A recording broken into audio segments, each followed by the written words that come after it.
Bonjour les amis, bienvenue de retour sur Histoire Reddit. Un homme se réveille chaque jour à l'aube, construit une entreprise à partir de rien, travaille 60 heures par semaine, embauche de l'aide pour que sa femme puisse se reposer, paie des journées spa, des services de ménage, des aides à domicile, en gros, il déroule le tapis rouge chaque matin, et malgré tout, c'est lui qui est émotionnellement indisponible. Ah, et pendant qu'il est dehors à couler du béton dans le froid glacial, sa femme reste éveillée jusqu'à 3 heures du matin à avoir des conversations profondes et spirituelles avec un chômeur vivant dans le sous-sol de sa mère. À écrire de la poésie. Très romantique. Très profond. Et le meilleur dans tout ça? Elle planifie déjà ce qu'elle va obtenir lors du divorce avant même d'avoir fait sa valise. Oui. Celle-ci est une histoire bien particulière. Parce que parfois, les gens passent tellement de temps à chercher mieux qu'ils détruisent complètement quelque chose de réel et ne s'en rendent compte que quand il est embarrassant de trop tard. Alors plongeons dedans. Ma femme m'a pris par surprise en me demandant une pause parce qu'elle n'est plus amoureuse. Alors j'ai tout préparé de mon côté, et maintenant elle se moque de moi en disant que j'en fais trop pour la reconquérir alors qu'en réalité je me prépare juste à la piéger. Laissez-moi vous parler un peu de moi. J'ai grandi dans une famille ouvrière du Midwest. Mon père a travaillé dans la même usine pendant 35 ans, rentrait chaque jour avec de la graisse sous les ongles, et m'a appris qu'un homme n'a vraiment que sa parole et son éthique de travail dans ce monde. Ma mère restait à la maison avec nous 4, étirant le salaire de mon père avec des coupons et des repas faits maison. Nous n'étions pas vraiment pauvres, mais les luxes étaient rares et appréciés. Je n'étais pas le plus intelligent à l'école, mais je travaillais plus dur que la plupart. Le sport me venait naturellement, surtout le football et la lutte. J'ai obtenu une bourse partielle pour une université d'État, mais j'ai abandonné après 2 ans quand l'entreprise de construction pour laquelle je travaillais l'été m'a proposé un poste à temps plein bien payé. Mes parents ont été déçus que je ne termine pas mes études, mais à 21 ans je gagnais plus que la plupart de mes amis diplômés. J'ai commencé la construction à 19 ans, j'ai accumulé les heures, appris tous les aspects du métier. À 26 ans, j'étais devenu chef de chantier. Et à 29 ans, j'ai pris le plus grand risque de ma vie en lançant ma propre entreprise de construction. La première année a été extrêmement difficile, nuits instantanées et nuits blanches. Mais dès la 3e année, j'avais une solide réputation, 6 employés, et des contrats remplis 6 mois à l'avance. J'ai construit cette vie à partir de rien, avec seulement de la sueur et de la détermination. Quand j'ai rencontré Jessica chez mon ami Dave lors d'un barbecue il y a 8 ans, c'était une femme ambitieuse et passionnée, travaillant comme coordinatrice marketing pour une start-up technologique. Elle avait des yeux verts intenses qui s'illuminaient quand elle parlait de ses objectifs de carrière. On s'est tout de suite entendu. Nous étions tous les deux déterminés et pleins de projets. Elle semblait impressionnée que j'ai lancé mon entreprise sans diplôme, disant que c'était une intelligence du monde réel plus séduisante que n'importe quel diplôme. Après 3 ans de relation, nous nous sommes mariés lors d'une petite cérémonie avec environ 50 invités. C'était son idée, même si elle a ensuite dit que ce n'était pas assez instagrammable. Les premiers mois ont été géniaux. On rentrait tous les deux fatigués du travail, on cuisinait ensemble, on regardait Netflix, et on ne pouvait pas se lâcher. On parlait de construire quelque chose de significatif ensemble. 2 ans plus tard, Jessica était enceinte de notre fille Lily. Ce n'était pas totalement prévu, mais nous étions heureux. Jessica avait toujours dit qu'elle voulait être mère au foyer, au moins jusqu'à ce que nos enfants aillent à l'école. Je gagnais suffisamment pour que nous vivions confortablement dans notre maison de 3 chambres que j'avais achetée avant notre mariage grâce à l'apport d'un projet immobilier que j'avais réalisé le week-end, important pour la suite. Donc j'ai soutenu sa décision d'arrêter de travailler. Sa grossesse a été difficile, nausées matinales, chevilles gonflées, tout le reste. J'ai fait tout ce que je pouvais, j'ai pris en charge toute la cuisine, engagé un service de ménage 2 fois par mois, et veillé à satisfaire toutes ses envies étranges, du jus de cornichon et de la glace au chocolat à 2 heures du matin. Pas de problème. J'ai même transformé moi-même la 2e chambre en chambre de bébé, peinte en jaune pastel comme elle le voulait, et monté tous les meubles. Quand Lily est née, Jessica a eu des difficultés postpartum. Je comprends. Les hormones, c'est terrible d'après ce que j'ai compris. J'ai pris 3 semaines de congé, ce qui est difficile quand on gère une petite entreprise, mais la famille passe avant tout. J'ai fait les biberons de nuit, changé les couches, tout ce que je pouvais, tout en évitant que mon entreprise ne s'effondre. Quand je suis retourné au travail, j'ai engagé une aide à domicile à temps partiel 3 jours par semaine pour que Jessica puisse se reposer, prendre une douche, ou ce dont elle avait besoin. J'ai commencé à prendre plus de clients, travaillant parfois 12 heures par jour et les week-ends pour assurer le style de vie que Jessica voulait. Elle comparait constamment notre vie à celle de ses amis d'université sur les réseaux sociaux, celle avec des maris riches qui les emmenaient en vacances de luxe 2 fois par an. Je me tuais au travail pour subvenir à nos besoins, acceptant des projets de maison sur mesure mieux payés mais demandant plus d'attention. Nous ne vivions pas comme des rois, mais nous avions une belle maison dans un bon quartier, 2 voitures fiables, et Jessica pouvait acheter ce qu'elle voulait pour elle ou Lily sans regarder son compte bancaire. Je pensais construire quelque chose pour nous. Je pensais que nous étions sur la même longueur d'onde. C'était un mardi de novembre. Je m'en souviens parce qu'il avait neigé pour la première fois ce matin-là, et j'avais passé 1 heure supplémentaire sur le chantier pour m'assurer que les fondations que nous avions coulées étaient bien protégées. Ensuite, j'ai dû gérer un fournisseur qui avait envoyé les mauvais équipements pour un projet. Quand je suis rentré, il était plus de 19 heures, et je travaillais depuis 5 heures du matin. Je suis entré, les bottes couvertes de boue et de poussière de béton, et j'ai trouvé Jessica assise à l'îlot de cuisine en train de faire défiler son téléphone. Elle a à peine levé les yeux. Lily, ma magnifique petite fille de 15 mois avec les yeux verts de sa mère et mes cheveux foncés, était attachée dans sa chaise haute, des chariots éparpillés partout, semblant y être depuis un moment. « Salut, chérie. Désolé, je suis en retard. Le fournisseur a encore fait une erreur, ai-je commencé en prenant Lily, qui a crié « Papa » en tendant ses petites mains collantes vers moi. J'ai besoin d'une pause pour me retrouver, m'a interrompu Jessica en levant enfin les yeux de son téléphone. Être mère m'a fait perdre mon identité. Je suis resté là, comme un idiot, encore en bottes de travail, tenant notre petite qui riait et essayait d'attraper ma barbe. Qu'est-ce que tu veux dire par pause? Comme des vacances? Tu sais que je peux prendre du temps le mois prochain après le projet Miller si tu veux qu'on parte quelque part. Non, Mike. Une pause de nous. Je ne suis plus heureuse. Tu ne réponds pas à mes besoins émotionnels. J'ai l'impression d'être juste la femme de Mike ou la mère de Lily maintenant. J'ai besoin d'espace pour comprendre qui je suis. Ça, venant d'une femme qui n'avait pas travaillé depuis 2 ans, qui avait une journée spa hebdomadaire que je payais, un service de ménage 2 fois par mois, et une aide 3 jours par semaine. Je travaillais 60 à 70 heures par semaine pour lui offrir la vie qu'elle disait vouloir, et apparemment, ça faisait de moi le problème. Il y a quelqu'un d'autre? Ai-je demandé, la question sortant avant que je puisse me retenir. La façon dont ses yeux ont brièvement glissé vers son téléphone m'a tout dit. Ne sois pas ridicule, a-t-elle répliqué en se levant brusquement. Cette masculinité toxique où tu assumes que je dois tromper juste parce que j'ai besoin d'espace, c'est exactement le problème. C'est pour ça que je me sens étouffé. Tu ne comprends pas la charge émotionnelle ni le poids mental d'être mère. J'ai pris une profonde inspiration, berçant Lily qui commençait à ressentir la tension. D'accord, parlons-en. À quoi ressemble une pause pour toi? Où irais-tu? Et Lily? Jessica leva les yeux au ciel comme si je passais complètement à côté du sujet. Je ne sais pas encore, Mike. C'est justement pour ça que j'ai besoin d'espace pour réfléchir. Mon Dieu, tu as toujours besoin que tout soit détaillé comme un contrat. Je n'ai pas insisté ce soir-là. J'ai nettoyé Lily, lui ai donné un vrai dîner puisqu'il semblait qu'elle n'avait mangé que des chariots secs, lui ai donné un bain, puis l'ai couché après lui avoir lu 3 de ses histoires préférées. Quand je suis redescendu, Jessica regardait une émission de télé-réalité et ne m'a même pas adressé la parole. J'ai pris un soda dans le frigo et je suis allé m'effondrer dans la chambre d'amis. Mon instinct me criait que quelque chose n'allait pas, mais 8 ans de relation te donnent envie de croire le meilleur de ton partenaire. Peut-être qu'elle avait raison.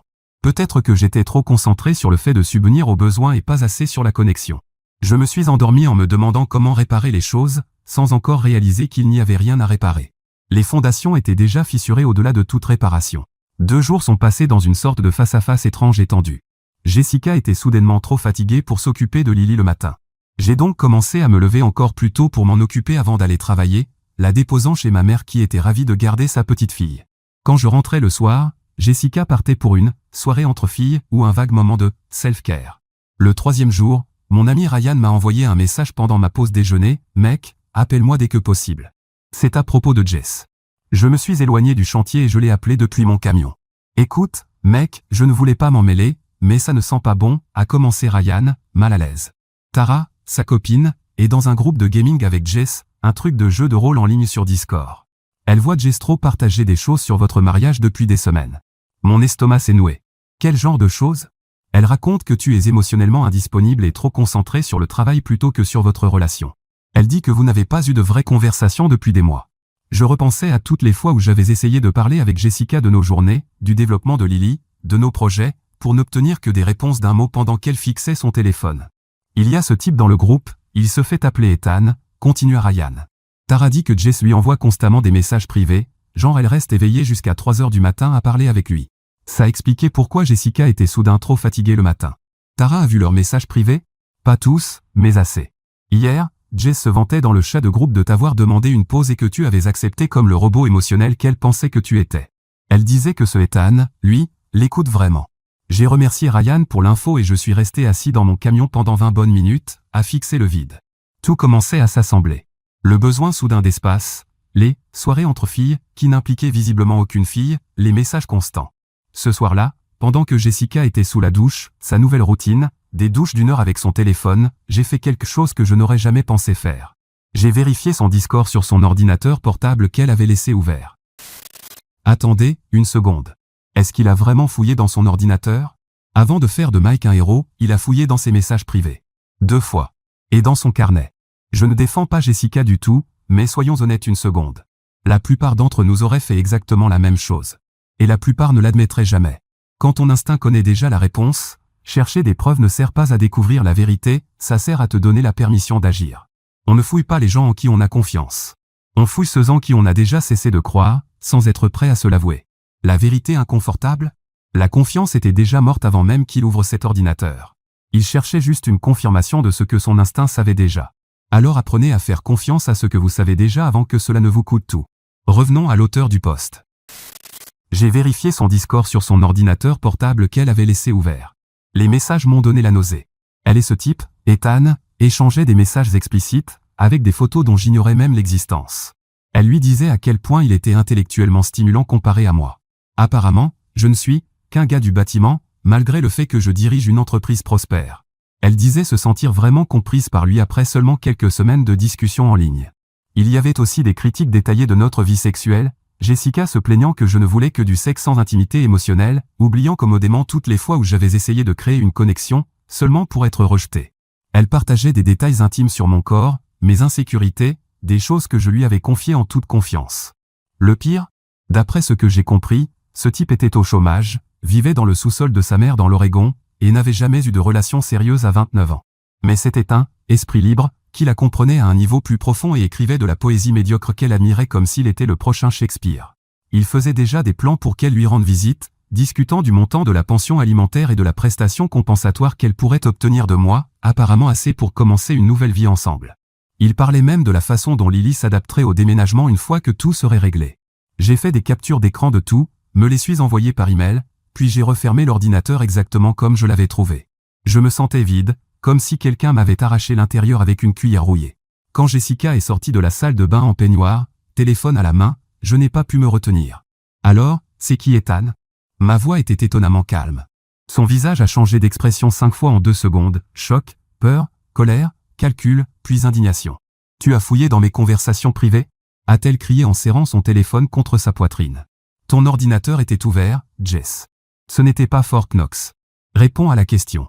Qui est Ethan et pourquoi prévois-tu d'emmener ma fille à l'autre bout du pays pour vivre avec lui? Ce n'est pas ce que tu crois. C'est juste un ami qui m'écoute vraiment. Contrairement à toi. Et si tu répondais à mes besoins émotionnels, je n'aurais pas eu besoin d'aller ailleurs. C'est de ta faute. Je lui ai rappelé qui payait le téléphone qu'elle tenait, la connexion Internet qu'elle utilisait pour discuter avec son ami, le toit au-dessus de sa tête, et tout ce qui lui permettait de passer ses journées à envoyer des messages sexuels à des inconnus pendant que je travaillais sans relâche. Oh, donc maintenant tu vas être financièrement abusif? Cracha-t-elle. Tu vas me reprocher de gagner tout l'argent? C'est pour ça que j'ai besoin de quelqu'un comme Ethan, quelqu'un qui m'apprécie pour moi, pas comme une simple femme trophée. J'ai failli éclater de rire devant l'absurdité de la situation. Une femme trophée? Quand avait-elle pour la dernière fois pris la peine de se maquiller ou de s'habiller correctement pour moi?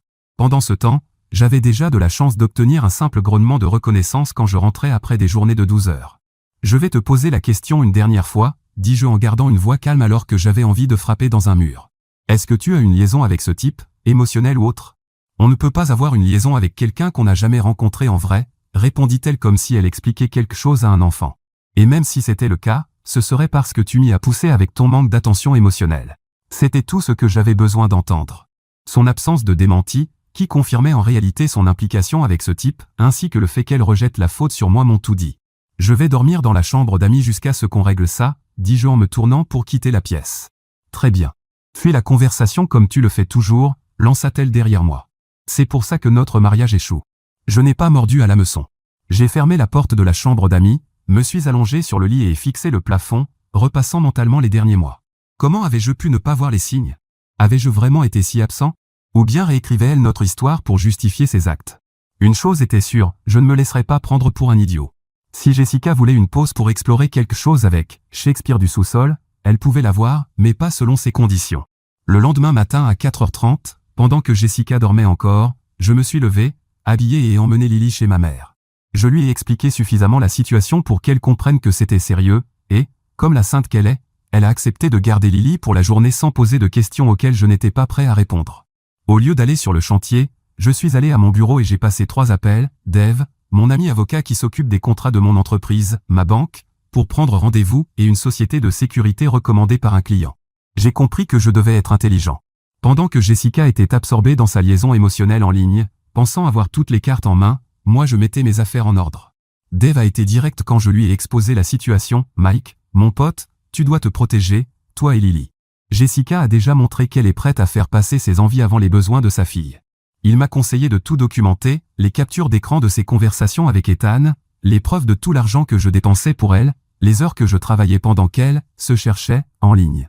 Il m'a aussi suggéré de tenir un journal du comportement parental de Jessica et du mien avec Lily. Les tribunaux favorisent généralement la mère, m'a-t-il averti.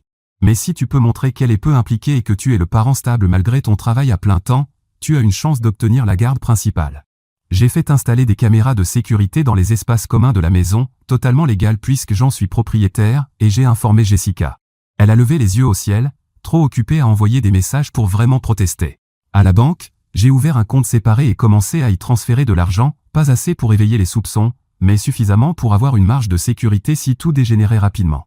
J'ai aussi récupéré nos relevés financiers de l'année passée, montrant exactement combien avait été dépensé pour soutenir les activités de recherche personnelle de Jessica.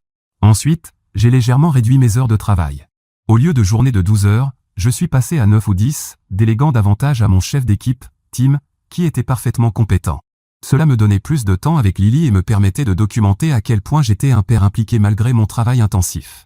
J'ai commencé à emmener Lily à ses rendez-vous médicaux, que Jessica avait déjà oublié 2 fois, à faire la majorité des courses, le frigo étant mystérieusement toujours vide, et à noter en détail l'emploi du temps quotidien de Jessica, qui consistait principalement à dormir jusqu'à 10 heures, rester sur son téléphone jusqu'à minuit, et faire le strict minimum avec Lily.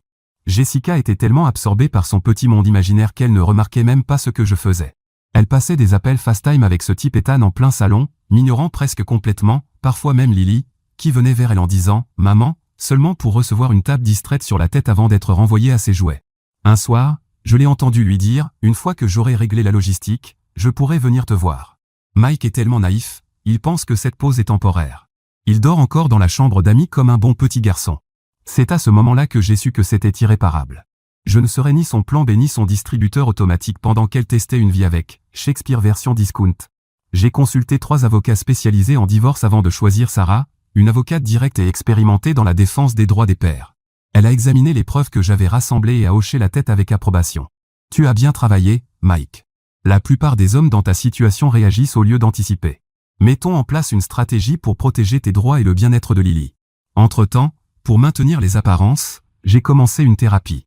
Pas parce que je pensais sauver notre mariage, mais parce que j'avais besoin d'une trace professionnelle de mes efforts pour m'améliorer, en contraste total avec le manque d'efforts de Jessica.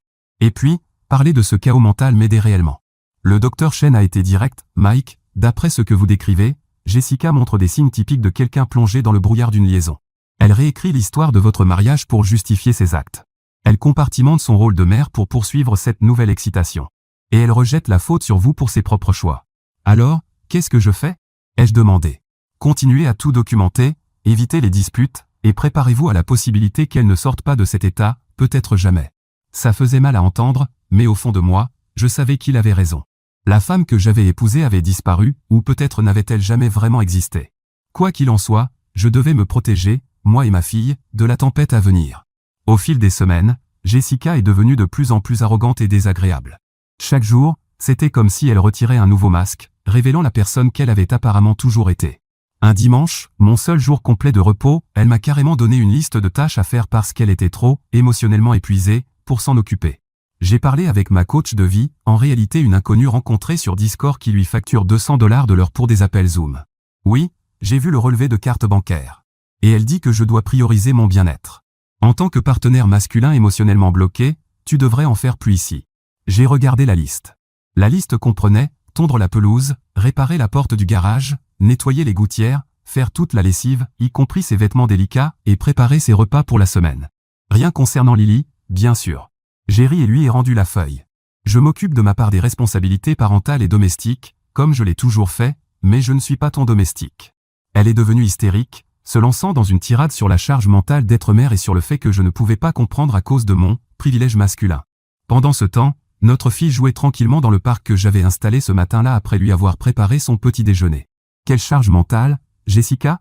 Je gère tous les rendez-vous médicaux de Lily, la majorité des courses et de la cuisine, et je travaille encore 50 heures par semaine. Qu'est-ce que tu fais exactement de si épuisant mentalement? Tu ne comprends rien, cria-t-elle en partant en trombe, pour, évidemment, aller discuter en vidéo avec Ethan. L'ironie? Les caméras de sécurité ont révélé que Jessica passait à peine 2 à 3 heures par jour à réellement s'occuper de Lily. Le reste du temps, c'était écran, soit Lily devant une tablette, soit Jessica sur son téléphone avec Ethan. Elle a commencé à tout critiquer chez moi, ma façon d'être père, tu es trop brusque quand tu joues avec elle, parce que je lançais Lily en l'air et qu'elle riait aux éclats, mon travail, ce n'est que de la construction, pas de la science spatiale, malgré le fait que mon entreprise, de simple construction, finançait entièrement son mode de vie, et même ma routine sportive, c'est tellement superficiel d'aller à la salle alors que tu devrais m'aider, sans jamais préciser en quoi elle avait besoin d'aide puisque je faisais déjà la majorité des choses. La femme qui m'avait autrefois dit que mon éthique de travail et ma force étaient ce qui l'attirait chez moi utilisait maintenant ses qualités contre moi. Comme si c'était un défaut de savoir construire une maison, porter lourd ou travailler jusqu'à ce qu'un chantier soit parfaitement terminé. Un jour, elle a laissé un carnet ouvert sur le plan de travail de la cuisine pendant qu'elle était dans la salle de bain. Je ne suis pas fier d'avoir regardé, mais après tout ce qui s'était passé, je me sentais justifié. C'était un exercice de journal intime donné par sa coach de vie, où elle listait les qualités de son partenaire idéal par rapport à sa réalité actuelle. Sous « idéal », elle avait écrit « stimulant intellectuellement, créatif et sensible, comprend mes besoins émotionnels sans que j'aie à les expliquer, priorise le temps de qualité plutôt que le matériel, me voit comme une égale, pas comme une mère épouse, connexion spirituelle. » Sous « réalité actuelle », moi, évidemment, ne parle que du travail et des choses pratiques, aucun hobby créatif, émotionnellement indisponible, ne comprend pas les besoins profonds, pense que subvenir financièrement suffit, me voit surtout comme la mère de son enfant, aucune dimension spirituelle. J'étais abasourdi. Dans quel univers étais-je l'homme qu'elle décrivait?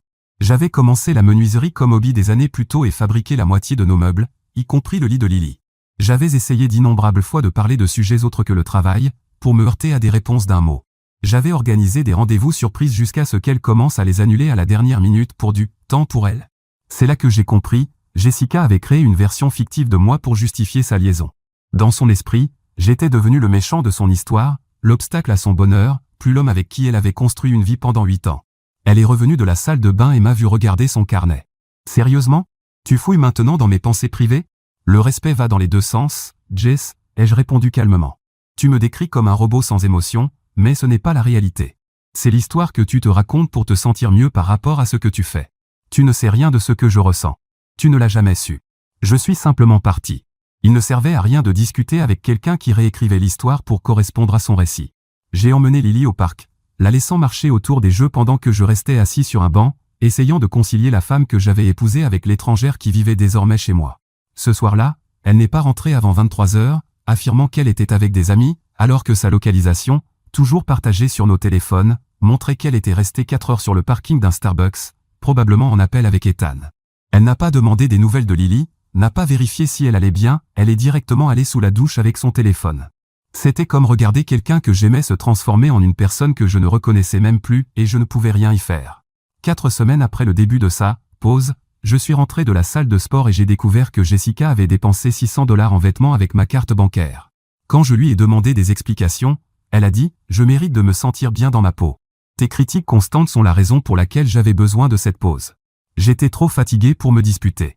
J'ai simplement hoché la tête, suis monté prendre une douche, puis j'ai passé du temps avec Lily, ravie de me montrer qu'elle arrivait à empiler ses blocs plus haut qu'avant.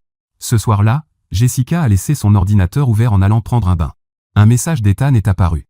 La curiosité a pris le dessus. J'ai regardé. Il se moquait ouvertement de moi. Elle me traitait de désespéré et pathétique parce que j'essayais encore de réparer les choses, c'est-à-dire subvenir aux besoins de ma famille et m'occuper de ma fille. Elle riait du fait que j'avais commencé une thérapie, écrivant « C'est hilarant qu'il pense pouvoir changer. Il est tellement naïf. Dès que j'aurai réglé la pension alimentaire et la prestation compensatoire, je pourrai venir te voir. Son entreprise a très bien marché l'année dernière, donc je devrais toucher une belle somme. J'ai fait des recherches, et les lois de l'Oregon sont plus favorables aux mères, donc je déposerai la demande une fois là-bas avec Lily. Il devra payer pour qu'on vive près de toi. » Quelque chose s'est brisé en moi, pas dans un accès de colère, mais dans un moment de lucidité totale. J'ai pris des photos de la conversation, puis refermé l'ordinateur. Quand elle est sortie de la salle de bain, enveloppée dans le peignoir moelleux que je lui avais offert à Noël, j'étais assis calmement à l'îlot de cuisine. « Bon bain ?» ai-je demandé. « Ça va ?» répondit-elle, visiblement méfiante face à mon calme. « J'ai réfléchi à cette pause que tu voulais, dis-je d'une voix posée. Et je pense que tu as raison. On doit faire des changements. » Ses yeux se sont illuminés, pensant sans doute que j'allais faire un grand geste pour la reconquérir. Je pense qu'il est temps d'arrêter de faire semblant. Tu veux être avec Ethan, alors va avec lui. Tu as jusqu'à la fin du mois pour partir. Son visage est passé de la surprise à la colère en une seconde. Partir? Cette maison est aussi la mienne. En fait, cette maison est uniquement à mon nom. Je l'ai achetée avant notre mariage. Tu te souviens? J'ai l'acte pour le prouver. Et pour Lily, ce sera au tribunal de décider qui offre l'environnement le plus stable. Elle a sorti son argument ultime, aucun juge ne retirera un enfant à sa mère. J'aurai la garde complète, et tu auras de la chance si tu la vois un week-end sur 2. J'ai souri, ce qui semblait la déstabiliser plus que n'importe quel cri. Tu serais surprise de ce que pensent les juges des mères qui négligent leurs enfants pour avoir des relations en ligne. J'ai tout documenté, Jessica. Absolument tout. Pour la première fois, j'ai vu de la peur dans ses yeux. Mais elle a vite laissé place à la défiance. Tu bluffes. Tu n'as rien. J'ai sorti mon téléphone, ouvert mes emails et lui ai montré une des captures d'écran. Elle y discutait avec Ethan de la façon de réduire mon temps avec Lily pour pouvoir recommencer une nouvelle vie en Oregon. J'en ai beaucoup d'autres, d'où ça vient. Y compris des images de caméra où tu ignores les pleurs de Lily parce que tu es trop occupé à envoyer des messages sexuels. À ton avis, comment un juge des affaires familiales va voir ça? Tu m'espionnais? Dans ma propre maison? Ma maison, ai-je corrigé? Et oui, j'ai installé des caméras après avoir découvert que ma femme prévoyait d'emmener ma fille à l'autre bout du pays pour vivre avec un inconnu rencontré en ligne. C'est parfaitement légal, et ça fera des images très intéressantes pour l'expert chargé de la garde. Elle a essayé une autre approche, adoucissant sa voix en posant la main sur mon bras. Mike, allez. On peut arranger ça. Je me défoulais juste avec Ethan. Tu sais bien que toi et Lily êtes tout pour moi. J'ai doucement retiré ma main. Garde ça pour toi, Jessica. J'ai vu la vraie personne que tu es maintenant. Et honnêtement, je ne l'aime pas beaucoup. Elle a fondu en larmes, mais j'avais déjà vu assez de son jeu d'actrice pour savoir que c'était aussi faux que sa soudaine déclaration d'amour. Qu'est-ce que tu veux de moi? Sanglota-t-elle. Je veux que tu partes. Va commencer ta nouvelle vie avec Ethan ou qui tu veux. Mais Lily reste ici, chez elle, avec un parent qui fait passer ses besoins en premier. Tu ne peux pas me faire ça. Je vais me battre. Je vais dire à tout le monde que tu es un monstre contrôlant. Vas-y. Comme disent les jeunes, j'ai les preuves. Chaque moment de négligence. Chaque plan pour m'utiliser financièrement. Chaque mensonge que tu as raconté. À toi de voir si tu veux que tout ça soit rendu public devant un tribunal. Elle est partie en claquant la porte de la chambre. Cette nuit-là, j'ai dormi profondément pour la première fois depuis des semaines. Le poids de l'indécision s'était enfin envolé. Les semaines suivantes ont été un véritable ouragan, elle alternait entre menaces et larmes. Un jour, elle hurlait qu'elle allait me prendre tout ce que j'avais, le lendemain, elle pleurait en disant qu'elle m'aimait encore et qu'Ethan n'était qu'une erreur. Je suis resté calme du début à la fin, ce qui la rendait encore plus furieuse. « Pourquoi tu ne te bats pas pour moi ?» m'a-t-elle demandé un jour. « Parce que tu ne vaux plus la peine que je me batte pour toi », ai-je répondu simplement. La femme que j'aimais n'aurait jamais fait tout ça. Elle a essayé de retourner nos amis contre moi avec des histoires absurdes d'abus émotionnels et de comportements contrôlants. La plupart n'y ont pas cru, surtout après que je leur ai calmement montré les preuves de ce qui se passait réellement. Même ses parents m'ont appelé pour s'excuser de son comportement après qu'elle ait tenté de se poser en victime auprès d'eux. « Nous ne l'avons pas élevé comme ça », a dit son père, sincèrement perdu. « Je ne sais pas ce qui lui arrive, mais nous voulons que tu saches que nous te soutenons, toi et Lily. » Fidèle à ma parole, j'ai demandé le divorce et la garde principale de Lily. Jessica a été choquée lorsque mon avocate a présenté les preuves de sa négligence, les vidéos où elle ignorait les pleurs de Lily pendant ses appels avec Ethan, les captures d'écran où elle disait qu'elle avait hâte d'être libérée de ses responsabilités de mère, les messages où elle se plaignait que la maternité ruinait sa vie. Le juge a été particulièrement peu impressionné lorsqu'on a montré qu'elle prévoyait de déménager à l'autre bout du pays pour un homme qu'elle n'avait jamais rencontré, prête à déraciner Lily de son environnement stable. Madame Harris, a déclaré le juge en regardant par-dessus ses lunettes, la priorité de ce tribunal est le bien-être de l'enfant. Vos communications montrent un manque préoccupant d'intérêt pour la stabilité et les besoins émotionnels de votre fille. Jessica a tenté d'argumenter qu'elle souffrait de dépression postpartum et que je ne l'avais pas soutenue, mais la chronologie ne collait pas. Lily avait plus d'1 an quand l'affaire avait commencé, et il y avait de nombreuses preuves de mes efforts pendant qu'elle se désengageait. Au final, le juge m'a accordé la garde principale de Lily, avec un droit de visite surveillé pour Jessica jusqu'à preuve de stabilité et d'implication. Pas de pension alimentaire pour elle, notre mariage ayant été court et elle étant capable de travailler. Une pension pour Lily serait déterminée une fois qu'elle trouverait un emploi. Le jour où elle a dû partir, la réalité l'a enfin frappée. Ethan était devenu étrangement silencieux depuis le début de la procédure. Ses messages quotidiens s'étaient transformés en simples prises de nouvelles occasionnelles. Il s'est avéré que le prince charmant l'avait ghosté en réalisant qu'elle ne toucherait pas un gros règlement de divorce pour financer son style de vie. Elle se tenait dans le salon, perdue au milieu de quelques cartons. Je lui ai laissé prendre ce qu'elle voulait, mais elle ne semblait intéressée par rien de pratique. « Mike, s'il te plaît » implora-t-elle en pleurant. J'ai fait une horrible erreur. J'étais perdu après la naissance de Lily. On peut arranger ça. Je vais aller en thérapie. Je vais supprimer tous mes comptes. Je serai la femme que tu mérites. Il n'y a rien à arranger, Jessica. Je mérite quelqu'un qui voit mon travail comme une preuve d'amour, pas comme quelque chose à exploiter. Lily mérite une mère qui la place au-dessus de l'attention en ligne. Mais où suis-je censé aller? Qu'est-ce que je dois faire? Sanglota TL comme une enfant. Tes parents ont dit que tu pouvais rester chez eux le temps de trouver un travail. Pour le reste, c'est à toi de décider. Pour la première fois depuis des années, tes choix t'appartiennent. Et la responsabilité qui va avec aussi. Elle est partie ce jour-là avec ses parents, qui sont venus l'aider à déménager. Ils me regardaient avec tristesse et regret en chargeant ses affaires dans leur voiture. Je n'ai ressenti aucune joie face à sa détresse, seulement un soulagement vide que tout soit enfin terminé. 2 mois plus tard, Jessica m'a appelé en pleurs. J'ai à peine reconnu sa voix. Elle était brisée. Son histoire d'amour fantasmée s'était transformée en cauchemar. Après avoir supplié ses parents pour de l'argent afin d'acheter un billet d'avion, elle était allée voir Ethan. Elle avait même vidé le peu d'économies qu'elle avait, en grande partie de l'argent que je lui avais donné pour les urgences. Malgré tous mes avertissements et ceux de ses parents, elle était convaincue qu'il était son âme sœur. Il n'était pas du tout celui qu'il prétendait être, sanglota TL. Dès que je suis arrivé, il m'a traité comme une fille facile rencontrée en ligne. Il a pris le reste de mon argent, presque $3000, en disant qu'on en avait besoin pour notre logement. Puis il a disparu pendant des jours, est revenu ivre, et quand je l'ai confronté, il s'est moqué de moi. Il a dit que j'étais juste une femme désespérée avec qui il s'était amusé. Il a dit à ses amis que j'étais facile et pathétique.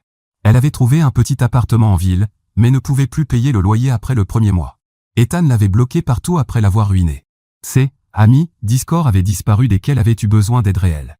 Elle ne trouvait pas de travail suffisamment bien payé à cause de son trou dans son CV. J'ai fait la plus grosse erreur de ma vie, pleura-t-elle. J'ai détruit quelque chose de réel pour une illusion. S'il te plaît, Mike, je sais que je ne le mérite pas, mais est-ce qu'on peut réessayer? Pour Lily? Pour nous? Je ferai tout pour réparer ça. Ma famille me manque. Tu me manques. Une partie de moi avait de la peine pour elle, mais une plus grande partie se souvenait de tout ce qu'elle avait prévu, m'utiliser, me ridiculiser et m'enlever ma fille. Je t'aiderai à trouver des ressources, ai-je finalement dit. Pour le bien de Lily, j'ai besoin que sa mère soit stable. Mais c'est tout.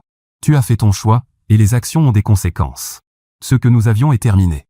Tu ne peux pas penser ça, murmura-t-elle. Après tout ce qu'on a traversé. Justement, Jess. On a traversé l'enfer, mais c'est toi qui nous y as entraînés. Moi, je commence enfin à trouver la paix. Lily s'épanouit. Je ne prendrai pas le risque de perdre ça à nouveau. Elle s'est complètement effondrée. Et malgré tout, j'ai ressenti un pincement de cette ancienne affection, mais je savais mieux maintenant. Ces larmes avaient toujours été son arme la plus efficace. Je peux te recommander des services d'aide à l'emploi, dis-je d'une voix douce mais ferme. Et je connais un complexe d'appartements avec des loyers raisonnables. Mais ça s'arrête là. Est-ce que je peux au moins voir Lily plus souvent? Les visites surveillées sont tellement froides. On verra comment tu t'en sors à retrouver une stabilité d'abord. Lily a besoin de constance, pas de quelqu'un qui pourrait disparaître encore une fois au prochain, Ethan. Ça l'a touché en plein cœur, mais il fallait que ce soit dit. Elle avait montré qui elle était, et je la croyais. Aujourd'hui, j'ai ma fille 80% du temps. J'ai réduit mon travail pour passer plus de temps de qualité avec elle.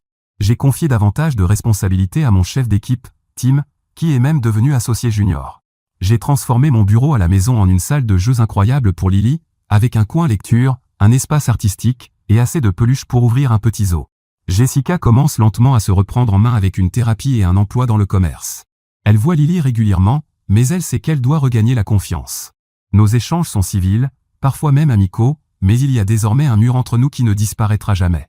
Elle s'en est assurée. Quant à moi, je fréquente une infirmière pédiatrique nommée Claire, que j'ai rencontrée lors d'un des rendez-vous médicaux de Lily. Elle trouve mon dévouement envers ma fille et mon éthique de travail attirant, pas moquable. Elle apprécie la vie que j'ai construite au lieu de la comparer à des fantasmes Instagram. Et surtout, elle me demande comment s'est passée ma journée et écoute vraiment la réponse, même si je parle de béton ou de permis de construction.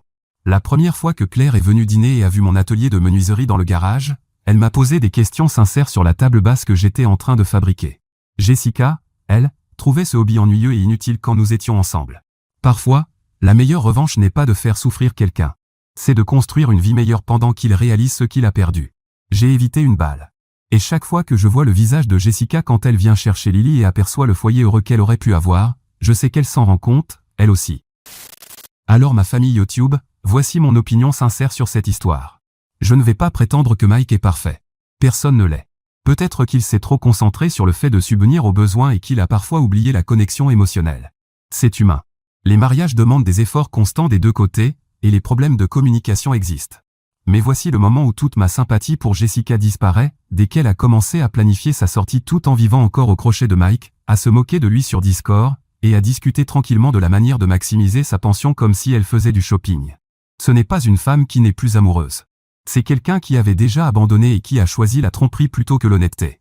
Vous savez ce que fait une personne intègre quand elle est malheureuse dans son mariage? Elle le dit clairement. Elle propose une thérapie. Elle donne une vraie chance à son partenaire. Ce que Jessica a fait, c'est créer un méchant à partir d'un homme honnête et travailleur pour justifier des choix qu'elle avait déjà faits. Ce journal où elle compare Mike à son partenaire idéal? Ce n'était pas de la réflexion personnelle. C'était une fiction qu'elle s'inventait pour mieux dormir la nuit. Et Ethan? Eh bien, Ethan s'est révélé exactement comme prévu, un opportuniste qui a vu une occasion et l'a saisie. La véritable leçon de cette histoire est dure mais essentielle, le ressentiment non exprimé ne disparaît pas, il trouve simplement une issue plus sombre. Jessica n'a jamais eu une seule conversation honnête sur ce dont elle avait vraiment besoin. Au lieu de ça, elle a externalisé sa vie émotionnelle vers un inconnu et a tout détruit autour d'elle. La plus grande victoire de Mike n'a pas été la garde ou la maison. C'est d'être resté calme, concentré sur Lily, et de refuser de supplier quelqu'un de le choisir. Et honnêtement, Claire semble être exactement ce qu'il méritait depuis le début, quelqu'un qui regarde sa vie et y voit quelque chose à apprécier, pas à critiquer. Jessica a obtenu sa liberté. Elle ne s'attendait simplement pas à ce qu'elle soit aussi vide. Certaines leçons n'arrivent qu'après que les dégâts soient déjà faits. Alors les amis, qu'en pensez-vous? Dites-le moi dans les commentaires. Et merci de m'avoir rejoint aujourd'hui sur Histoire Reddit. N'oubliez pas de liker et de vous abonner. À la prochaine.